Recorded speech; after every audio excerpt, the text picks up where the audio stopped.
नमस्कार दोस्तों, आप सभी का स्वागत है एक और वीडियो में बिग वीज़ा सर्विसेज की। मैं हरिंदर आप सभी का स्वागत करता हूं इस वीडियो में।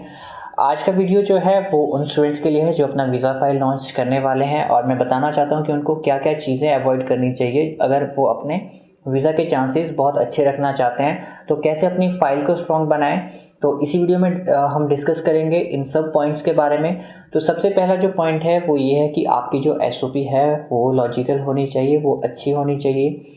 अच्छे से मेरा मतलब ये नहीं है कि उसमें कि 2000 वर्ड्स हो, और अच्छे से मतलब ये नहीं है कि उसमें आपके 6 पेजेस हों। पेजेस चाहे 2 हों या 3 हो या पेज 1 हो, डजेंट मैटर।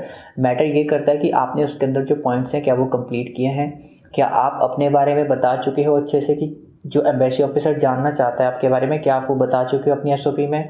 क्या आप अपनी एजुकेशन क्वालिफिकेशन को अच्छे तरीके से एक्सप्लेन किया है। क्या आपने अपना family background and financial abilities जो हैं वो एक्सप्लेन की हैं। क्या आपने अपने incentives to return back explain किए हैं। क्या आपने फ्यूचर प्रोस्पेक्ट्स एंड जो प्लान्स हैं आपके वो एक्सप्लेन किए हैं।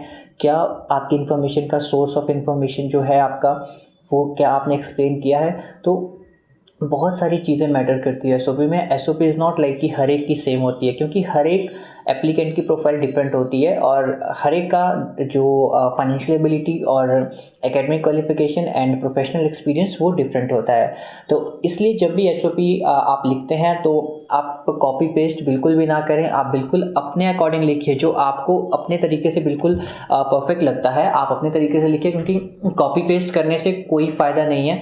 ऐसा नहीं है कि उसमें इंग्लिश का कोई बहुत हाई लेवल होना चाहिए। एसओपी बिल्कुल बेसिक भी होगी, डजेंट मैटर। इंग्लिश क्वालिफिकेशन जो है वो उन्होंने उसमें नहीं देखनी। आपकी जो इंग्लिश प्रोफिशिएंसी के लिए है उसके लिए आप अपना आइल्स ऑलरेडी दे चुके हो, मतलब एक अच्छी इंग्लिश होनी चाहिए। ऐसा नहीं है कि आपको बहुत हाई लेवल की इंग्लिश जो है वो यूज़ करनी पड़ेगी एसओपी में, ऐसा कुछ नहीं होता है।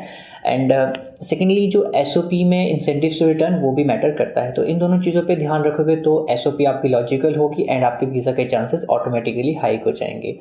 The second one is don't use any gap document और any fake document related to, जैसे गैप जस्टिफाई करने के लिए कोई जॉब का लगा देते हैं, कोई स्टडी लगा देते हैं, कोई डिग्री बना देते हैं।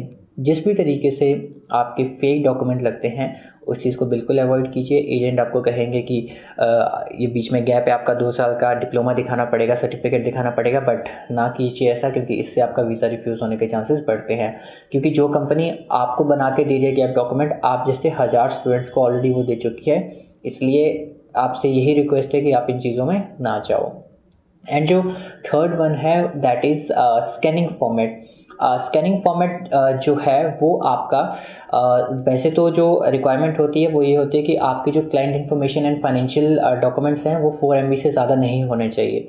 और जब हम स्कैनिंग फॉर्मेट करते हैं, मान लीजिए हम 300 DPI में जब स्कैन करते हैं, तो उस वक्त ये पॉसिबल नहीं होता है कि हम अपने कंप्लीट डॉक्यूमेंट जो हैं वो 4 MB से कम में लगा दें। तो इसलिए इस चीज़ का बहुत ध्यान रखना होता है कि जब हम डॉक्यूमेंट्स कंप्रेस करते हैं तो वो विजिबल होने चाहिए। ये ना हो कि डॉक्यूमेंट्स आपने कंप्रेस कर दिए और वो विजिबल भी ना हो, तो इस वजह से प्रॉब्लम आ सकती है। तो थर्ड, इस चीज़ का भी आपने ध्यान रखना है। बहुत छोटी छोटी बातें हैं बट ये ध्यान रखना बहुत ज़रूरी है।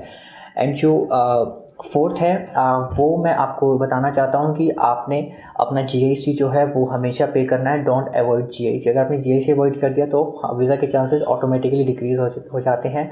कुछ स्टूडेंट्स ये भी कहते हैं कि सर हमारे पास फ़ंड्स हैं, तो क्या हम फ़ंड्स दिखा सकते हैं जीआईसी की जगह? जी नहीं, जीआईसी की जगह आप जीआईसी ही करो। फ़ंड्स अपार्ट फ्रॉम जीआईसी अगर हैं तो बिल्कुल दिखाइए, but GIC means living expenses, उसको कवर करने के लिए आप फंड्स अगर दिखाएंगे तो वो बहुत ज़्यादा स्ट्रॉन्ग नहीं होंगे।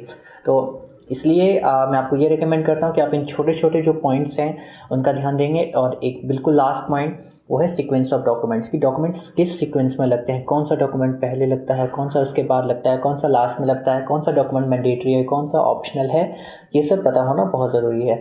किसी भी तरह की कोई असेसमेंट चाहिए, फ्री सर्विसेज है, फाइल लॉन्च करना है, एसओपी चेक करवाना है, किसी भी तरह की कोई भी सर्विस है, आप हमें डीएम कर सकते हैं, व्हाट्सएप कर सकते हैं, इंस्टाग्राम, किसी भी माध्यम से आप हमसे कनेक्ट कर सकते हो।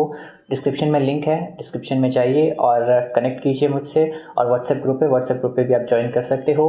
तो इस वीडियो के माध्यम से मैं आपको ये बताना चाहता था कि किन छोटी छोटी चीज़ों का आपने ध्यान रखना है अपनी वीज़ा एप्लीकेशन में। आई होप आपको वीडियो इन्फॉर्मेटिव लगी होगी। इन्फॉर्मेटिव लगी है तो वीडियो को लाइक और चैनल को सब्सक्राइब ज़रूर कर दीजिए। धन्यवाद आप सभी का वीडियो देखने के लिए, बहुत बहुत धन्यवाद।